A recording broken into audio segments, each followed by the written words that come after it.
Face à votre assiette, vous voilà de plus en plus seul et perplexe. Vous voudriez manger mieux sans trop dépenser. Et il y a la planète, toutes ces bouches à nourrir, ces animaux maltraités. Et vous êtes toujours seul face à votre assiette. On vous dit que des réponses existent. Fermes urbaines, insectes, viande de synthèse. Vous ne savez plus qui croire ni que croire. Transparence des circuits courts ou opacité des industriels, malbouffe pour tous ou bio pour riches, technologie de pointe ou retour à la terre. Sommes-nous condamnés à une alimentation à deux vitesses ? Nous avons 8 minutes pour vous convaincre qu'avec le numérique, votre alimentation entre dans une nouvelle dimension.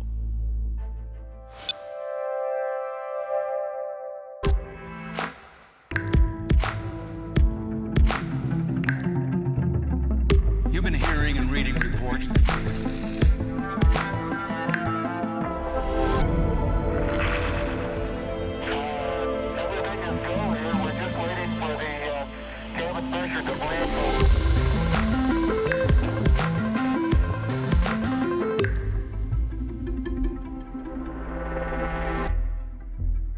Ce scandale alimentaire qui ne connaît pas de frontières. L'alerte sanitaire sur les steaks hachés contaminés s'étend. Depuis quelques années, l'insécurité alimentaire fait la une des JT et les consommateurs sont en pleine crise de confiance.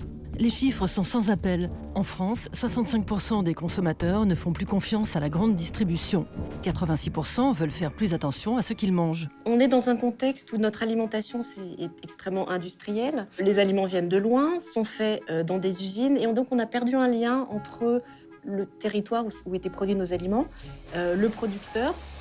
Quand s'ajoute à ça un autre phénomène, la prise de conscience environnementale. Notre maison brûle. Et nous regardons ailleurs. You all come to us young people for hope. How dare you? Manger mieux pour soi, certes, mais manger mieux pour la planète aussi. C'est là que l'équation se complique.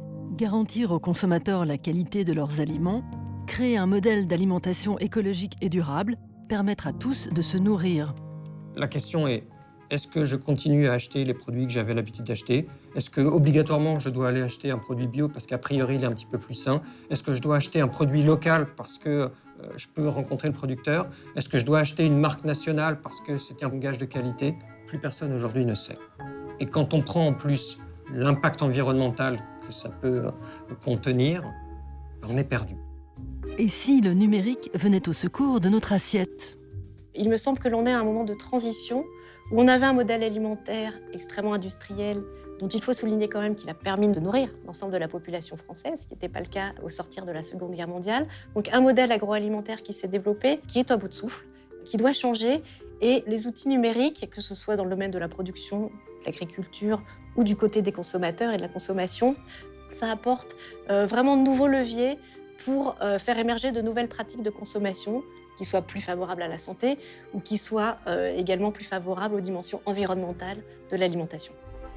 Depuis quelques années, le numérique est déjà dans le pré. Drones, robots, capteurs envahissent les champs. Info météo ou qualité des sols, optimiser les ressources, préserver la terre, protéger les animaux et garantir la qualité. C'est grâce au numérique que nous pouvons intervenir de façon de plus en plus précise sur nos cultures et sur nos animaux. Pourquoi et comment? Grâce à toutes les indications que nous donnent des capteurs qu'on met dans les parcelles, des capteurs qu'on a dans les étables, certaines qui sont sur nos matériels, qui nous donnent énormément de données. D'autres viennent des satellites, viennent de drones. Et ces données-là, travaillées, nous permettent de faire des prévisions de plus en plus précises pour produire un aliment qui est sain, en grande quantité, mais qui respecte également le milieu, l'environnement dans lequel il est fabriqué. La rupture technologique dépasse les champs, s'inscrit dans nos listes de courses et débarque dans notre assiette.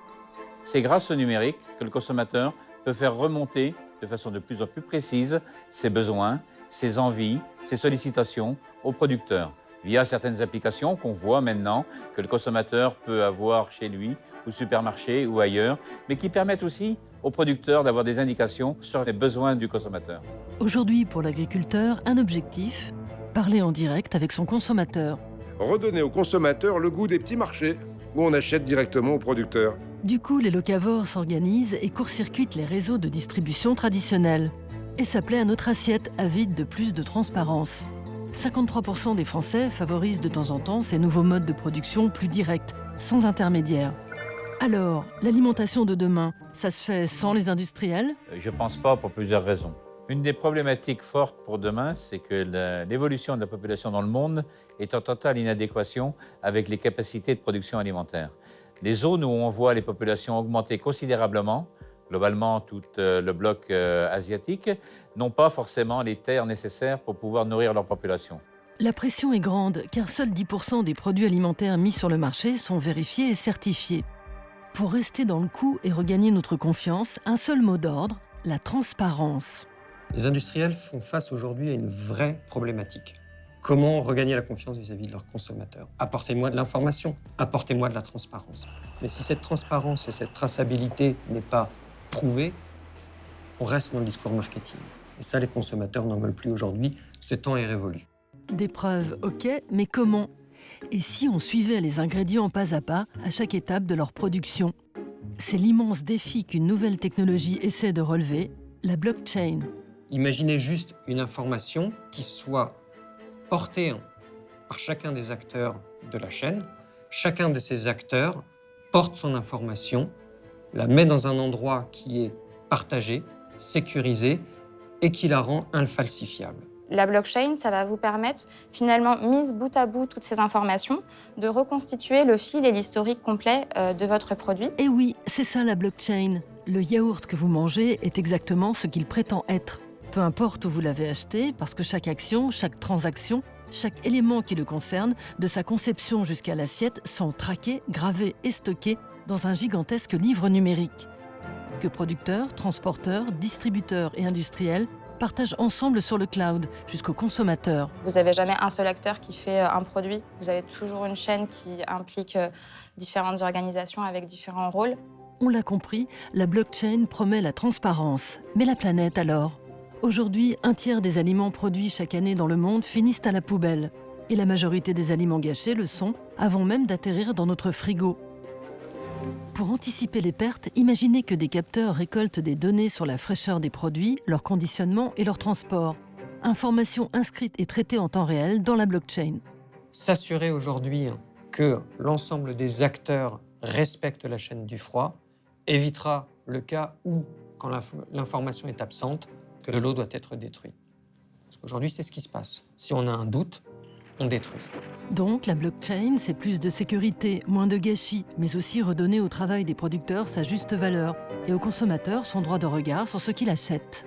Ne pensez-vous pas qu'il serait intéressant de savoir, quand on achète un produit, la part qui revient effectivement au producteur? Alors, en 2050, fini la solitude face à notre assiette? Je pense qu'aujourd'hui, les technologies vont permettre de retrouver cette proximité, cette confiance entre celui qui produit et celui qui consomme. Ça remet le consommateur au centre, ça lui donne du pouvoir d'information et de discussion. Il faut qu'on ait à la fois l'ambition, mais aussi l'humilité des bâtisseurs de cathédrales.